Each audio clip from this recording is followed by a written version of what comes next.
Hello there, and welcome to another Guild Wars 2 Online PvP match commentary. Sorry if my voice sounds a little bit weird for this video. I'm suffering from a bit of a cold at the moment, but hopefully I'll be over this soon. We're following Calorium, and he's using a very different spec to ones we've seen in the past. This is a control-based spec. He's using the sword and shield in one weapon set, and then the hammer in the second weapon set. He's also using mainly signets for his utilities and heal, which is giving him a lot of crowd control. He's got knockdowns in there, and immobilizations and things like that. So we've seen Calorium now is currently engaging against this Mesmer, using his utility skill there to immobilise him. Number 5 skill there on the shield, which is a knockback. Nearly bring him down using the hammer, and this is the banish skill right there, knocking him out. It's number 4 skill on the hammer, sorry, that does some massive damage, and well, it doesn't do massive damage, but it does knock the player back a long way, good for getting rid of players out of the fight. We're going to be engaging now against the Mesmer Mental Rage, using his sword at the moment. Dealing some pretty good damage with that weapon. It's a fairly offensive weapon, the sword, not so much crowd control on it, but it has the flash that allows you to move around the map quickly, move around fights. It seems we're suffering a little bit lag at the moment in this game, which is quite unfortunate. Score-wise, what's going on? Well, the blue team have got double the points of the red team, even though the red team do have more points captured. But the blue team obviously racked up a lot of kills at the start of that game, and now 67 points to the red team's 38. But the red team have just started to catch up very much, seem to have just racked up a couple of quick kills, and they've got 2 points captured, so they're closing the gap fast. Calorium's engaging right now in this 2v3 fight up here on the windmill. We seem to have 2 Mesmers here from the red team, and 1 Necromancer from the red team as well, against Calorium and another player from the blues. He seems to go first of all against this Mesmer, and there's been turned into the mower form, which is quite unfortunate there for Calorium. You're not really able to do anything in the set. It's the elite skill of the Mesmer to turn you into that. It looks like Calorium is going to go down pretty hard. There we go, being knocked down. So the damage there coming from that lich form Necromancer. You also can see that in the background there was the Hammer of Wisdom floating about. That's one of the utility skills Calorium's using. It's basically summons a hammer that you can use to knock down players, and it will also just generally attack your target and things like that. It's basically like a pet almost for the Guardian. So what's going on with the score once we get back into the game? There we are. The blue team have, the red team have taken the lead now. They've got 2 points captured. The blue team only have 1, and the red team are about 35 points in the lead, which isn't a massive amount at all. This could easily turn around in a couple seconds. It can all switch around. It's only a couple kills, or even just losing those capture points and pretty much changes the fight around. So let's go to Calorium's build a little bit more here. Hopefully we're going to see him using the hammer quite a bit in this game. It's quite an underused weapon at the moment for the Guardian, but it's very effective at area effect controls, things like that. And the number 5 skill on it basically lays down a line of warding around you, which especially if you get out close to a player, you can lock them and trap them in a certain area which they can't escape. Sitting there very quickly helping to bring down that engineer nice and fast. Since we are still suffering from a bit of lag, unfortunately. This video was from the stress test, so as you can imagine, there were issues during that as they were testing out the servers and pushing them to the max. So we're seeing this engagement here. We've got a Necromancer card and a Mesmer against Calorium and a Ranger. Calorium is engaging first of all against the Mesmer by the look of it. He's going to be focusing on him. Yeah, you can see the Hammer of Wisdom has come up. That's Calorium's utility skill I said about before. That floating blue hammer you can see in the background. You just saw him use it there, which was had a knockdown effect, but it also cancels the hammer and makes it vanish. You can trait it so it won't vanish, but obviously you're using up a trait to do that. Seeing Zealot's Defense there, that's a very powerful sword skill for the Guardian. And this is his elite skill, the Tomb of Courage, giving him massive heals and support skills to your team. You can see it's going to heal him up massively there. It also provides him with stability, so he can't be knocked over or affected by crowd control, and he's very hard to kill while in that state. It does actually last longer. He cancelled it. It does last longer than what it looked like, but basically you can use it as another heal that will also heal your allies, and very powerful support if needed. It's also pretty useful for just locking down a point. So say you're being engaged by a large group, if you're on that point and you have that skill, you can just pop that and you're pretty much not going to die for about 10 seconds, I think is how long it lasts. So you can see the hammers there attacking that Necromancer up on the point, and Calorium there flashing in with his number 2 skill and sword, following up the Zealot's Defense, doing a good amount of damage, forcing that Necromancer to fall away.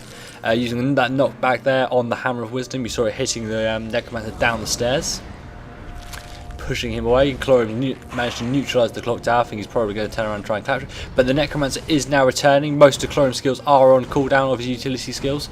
So we're going to see is he going to try and fall back a little bit and wait for them to recover. It seems they've been joined by an engineer up there as well, so it's good that he moved away. Finding this 1v1 that's going on down here at the moment between a Ranger from the blue team and the red team's Warrior. This is Flamberry, the red team's Warrior there, popping endure pain, meaning they can't be dealt any damage. And now we've got Calorium using the hammer Very, very effective weapon. You see, this is the line of warding I said about before that's blocking him and stopping the warrior from being able to move out of that. Very effective bit of crowd control there. Summoning up the Hammer of Wisdom once again, which is going to be able to support Chlorium and do some knockbacks. You saw him using pretty much instantly to get a knockback effect. He's been using his virtues very, very well during that fight. I hope you're all paying attention to that and noticing his use of those. And it looks like Chlorium is currently down. Is he going to manage to get a rally? I'm unsure at the moment. There's a big fight going around him. It seems he's getting some support, and he does rally very, very good there. One of the players went down from the other team, giving Chlorium an instant rally. He's able to come up here towards the clock tower and try to neutralise this point. It seems there's been an engineer up here somewhere who's laid down these turrets, which are going to have some effect against Chlorium. He's managed to bring down the net turret, which was the most important one there, as it's the most effective for crowd control, which would have been the biggest issue for Chlorium. He's forced to run away, very low HP, and he goes down once again. We're going to see if he's going to manage to get ready. Seems to have a player incoming who may try and help him, support him, and bring him back to life. We are still suffering from lag. You see players flicking around the screen, which is very strange. I'm sorry about this footage, it doesn't seem to be the best. Hopefully we can get lots of footage from the next beta weekend, which is coming up very, very soon. This video will probably be launching on Friday, I think. Hopefully I'm going to have a whole selection of videos coming from Friday to keep you busy. So if this is the first video to go up, pay attention to this channel for the rest of the day, subscribe and check it out, because remember, I have a whole load of videos to help you get through that Friday while you're preparing for the beta to come in that evening. Or that afternoon, depending on where you live, is the evening here in the UK. So we're against this warrior up here now in the clock tower. You can see that massive skill there from the elementalist in the earth form. That massive AoE that happened just a second ago. It looks very cool animation. They're forcing this warrior to run out. Chlorium's going to engage him and try to keep him away. That's the number 4 skill there on the hammer. Very, very effective use of that, knocking the player off the wall. That's Banish, the skill we saw earlier in this match. Knockback, very, very strong. If you actually use it on NPCs, and I'm not sure how effective it is on players, but I know in PvE it can knock things back a very, very, very long way. So Chlorium is going to win this fight here against his engineer, bringing them down. His engineer has dropped a bomb. There we go, knocking back Chlorium, very, very effective. I'm not sure whether that's a trait or whether the engineer just managed to get that effect in nice and early. Unsure on how that skill exactly works. The engineer is going to be going through a few changes, hopefully for the next beta weekend, which is coming up very soon, so we're going to see what happened there. And this is the elite skill again from Chlorium. This is possibly a waste of it. He didn't really need it. He was basically securing that he would stay alive. But yeah, popping the heal off there, and obviously it does support his teammates a bit as well.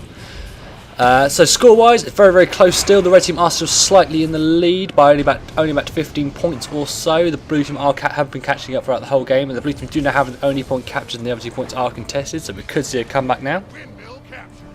We're fighting this warrior now underneath the clock tower in this enclosed space. The Guardian is very, very strong, having all those AoEs from that hammer, bringing down the warrior there. Very, very nicely played, and we are suffering from some more lag once again. And he finishes him off. The blue team are now with 2 points captured, and they have now taken the lead. They are only about 10 points in the lead over the red team, but they've got these points secure. It looks like the windmill has now become contested, so that's been lost. This is going to come right down to the line this game. Got a red player coming up now to try and attempt to neutralise the clock tower from Chlorium, but with this crowd control build, it's going to be very, very difficult for a single player to be able to do anything against him. You would really need to do a hell of a lot of damage to be able to do anything. You saw him there using the bubble skill on the shield to try and defend his teammate while he rallies him. Very, very good use of that skill right there. We're coming right down to the end of this game now. Only about 20 points away for the blue team to win. It's going to be very, very close. It could basically come down to who gets the first kills in this final fight. The blue team used to have 2 points captured, so they are gaining points throughout this. But easily a couple kills will completely change this game in either team's hands. We're about to see Banish, I think. Chlorium's trying to use his skills, but that Necromancer seems to be in some sort of a defensive form. And the blue team win. Very, very close game there. Absolutely fantastic to see. Shame about that lag we had during that fight, but absolutely brilliant match to watch. And this control build is very good. You can check out a link to how it works in the description below if you're interested in how he's created this build. And I hope you have enjoyed this video. Leave me some feedback in the comments below, and if you are playing the beta weekend that is coming up or after release and would like to see your PvP videos commentated on, I would love to commentate on them. So give me an email, leave me a comment, message over here, whatever you fancy. And you can also follow us on Twitter. We've got over 200 followers over there, really building up nicely. Hope you check us out and check us out over there, and you can check out our website as well for up-to-date videos and other bits of information about this project. Hope you enjoyed the video. Thank you very much.